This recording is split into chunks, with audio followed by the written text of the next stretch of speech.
So I'd just like to talk about archetypes for a moment because I use them quite a lot when I'm speaking about the Divine Mother. Okay, the Divine Mother really is an archetype that I'm using to describe a sexless essence, a force. And I use archetypes quite a bit, not just the Divine Mother force, but the Divine Father force, because these are two different, very primal, opposite yet complementary forces that form everything that we know. Using metaphor has been essential, conveying the type of energy, the type of vibration, the type of essence or force of something.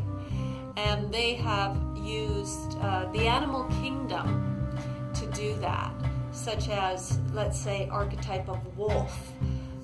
We can take some of the characteristics of wolf and we can say this is wolf-like in this certain aspect. So we're using one archetype to describe something else, just as long as we keep to something that we all know. And we do all know the basic animals of the animal kingdom, and we do know the fundamental characteristics and qualities that they hold.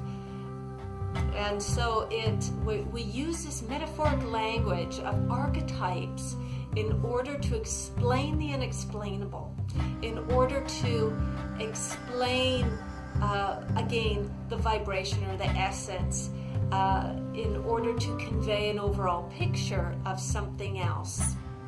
Okay, so I just really want to get clear when I'm speaking about the Divine Mother or the Divine Father or the child mind, that I'm talking about energy. I'm talking about consciousness that is evolving. I'm talking about consciousness that exists. I'm talking about different aspects of each consciousness by using metaphor.